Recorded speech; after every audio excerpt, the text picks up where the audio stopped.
Welcome back. We have an interview today with Tricky Miki. Welcome to the show. Thank you for having me. Well, thank you for joining us. We're glad you're here. So am I. You do, I think the first time that I met you was when we did a hi-fi hair show. In the alley. In the alley, yeah. It was like 2021, I think. And that was awesome. That was like so much fun. How'd you get into DJing? That's a good question. Got into it because basically people weren't playing what I really wanted to hear. Like especially when it comes to house music, what I want to do is be able to stick my ass in the speaker, right? Like I want to hear bass, I want to hear beat, and I want to dance joyously all evening. And many DJs come close, many, especially the local people come close, but it still wasn't enough for me. I needed more. So I started getting into it so that I could just play stuff that I wanted to hear and hopefully other people would enjoy it.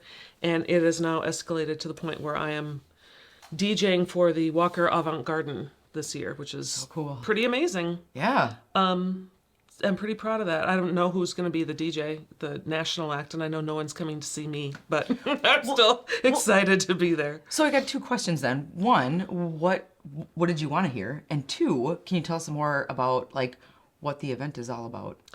Well, more of what I want to hear is I want to hear really good funky bass lines. I want to hear really good strong beats.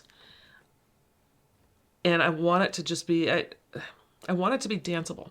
And I know what that means when I hear it. Mm-hmm. And some things come close, but for me it's really it's about just bringing home a really decent party and having other people be infected by the music that I'm playing. Awesome. And I say infected, not affected. Like I want them to be possessed by it. In and out. Possessed, but like I want them to really feel it as much as I am. Yeah, totally.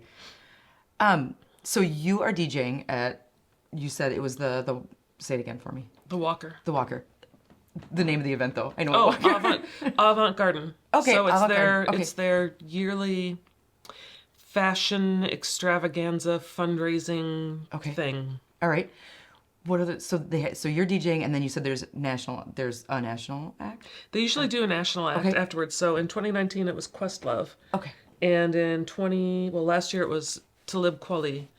So my hope is that it's, like, I don't know, Fatboy Slim or Grandmaster Flash, somebody who could be really transformative in that space. Yeah. Somebody where, I don't know, it would be an hour and a half of me shitting my pants because it'd be like, oh my God, it's Grandmaster Flash. Oh my God. That kind of thing, because childhood idol. Yeah. When are they announcing? I don't know, but the tickets go on sale in June. So okay. I DJ for one of the organizers for a fundraiser that he does for homeless and abused women. So I do that yearly, and then that's how this is steamrolled into the Walker thing. Cool. Yeah. What is the most challenging thing about like DJing? Fucking up. Like anything else. Like getting out there and oh God, the beats don't match, or the song sucks, or people leave the floor, or whatever the case may be. So okay. It's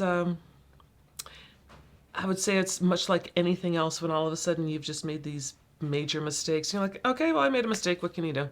Yeah. And you go on. You move on, right? Yep. Like, you can't ruminate. You just have to keep moving on. No, that can be tough. Yeah. But yeah. What you had, so you have a video and something that you're putting out this fall as well? Here we go. Yeah. Okay. Yeah. Tell us about it. I've just finished a music video for an original that I did. And it's a song called Mayday, and it's all about kind of being a kid. Well, not being a kid, but reflecting on childhood and reflecting on life. And for me, it was me sitting in a park. I was sitting in Lindale Farmstead, and I was hanging out with my dog and watching the clouds go by. I was just thinking about all the kind of stuff that happens when you're watching fluffy clouds, right? And the song just came to me, and I went home and wrote it. And then a friend of mine he works for Best Buy, so we shot it at the Best Buy green screen studios. And it turned out really beautifully, but I want to package it with a couple of other songs that I'm doing to send off to labels. So we'll see. Oh, that sounds awesome. Yeah. Yeah. Do you have those songs ready to go, or are you like in the process of writing those too? They are written, but they need to be produced properly. Okay. Like, it's one thing for me to come up with the ideas and lay down the tracks and all that. It's another thing for it to be produced in a way that actually sounds professional, which I don't have that. I don't have those qualifications. That's like a whole other The whole thing. Yep. And so the next thing I'm hoping to do is get into actual remixing. That's where I think I would actually kind of excel, is to remix a lot of the songs that I love. Because there's so many great songs out there that I want to play, but I want them to sound more updated. Okay. So give them a little zhuzh. A little boost, a little oomph. Okay. What has been like the funnest DJ gig you've done, like in the last 10 years? Oh.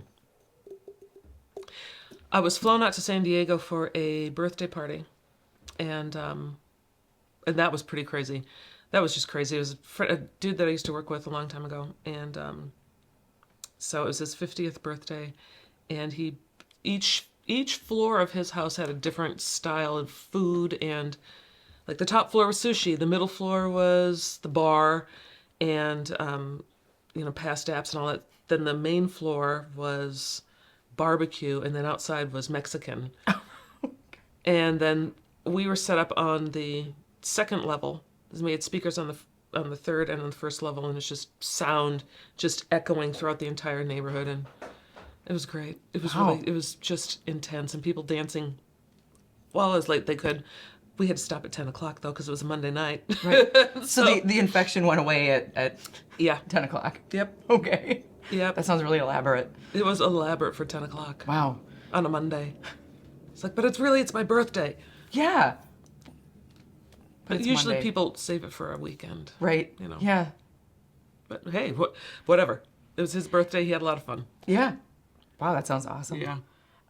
What is one thing, like I think sometimes people don't, like DJing is like this sort of like gray area. People are like, well, I know there's music.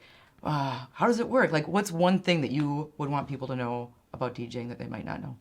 That it's actual work. Yeah. That it's actually kind of hard work, right? Like, so you go to see a band, you kind of know what the band's going to be, right? But DJs, we walk into a situation, a lot of times, especially parties, and we have to really work sometimes, especially in Minnesota, especially with a Midwestern audience who, until they have a few drinks in them, don't really loosen up. Yeah.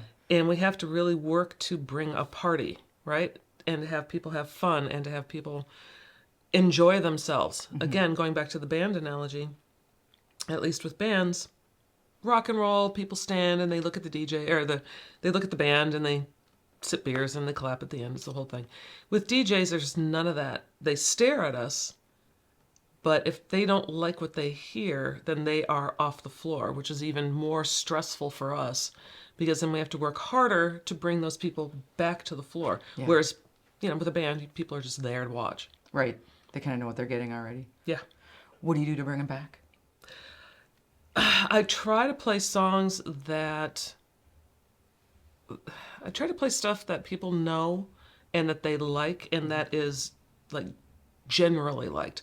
Things like Belle Biv DeVoe and Poison, or some old Janet or Michael Jackson, or things like that touches virtually everybody of almost every kind of age group, because it's something that even if you didn't grow up with it, you've heard it. You know it. It's comfortable. Yeah. So I get into that comfort zone with people, but I like to push the comfort zone a little bit, especially when it comes to really good house music. Sadly, house music hasn't been at the forefront of the Minneapolis music scene, which is unfortunate, because there's a lot of good stuff out there. Yeah. It's a whole different kind of world. Well, thanks for pushing it. Yeah. Bringing something Yeah, new it's that fun. we don't Well, it's have. just fun. Yeah. It's just fun, and it's also one of those things where it's ageless. Yeah. So you'll see people who are 20, you'll see people who are 65 out dancing, and that's pretty great. Yeah, for sure. Thanks for joining us. And Yeah, thanks of for doing course. what you do. Oh my Yeah, gosh. it's like so fun. it's- It's fun. Well, we're lucky to have it. I mean, we're Yeah. lucky to have you. Oh, thanks, Claire. So thanks for joining us. Yeah, This is super this fun. is great. All right. We'll be right back after these sets of clips from Just Love Inc. Who are they? Lifestyle Shakes and the Suburbs.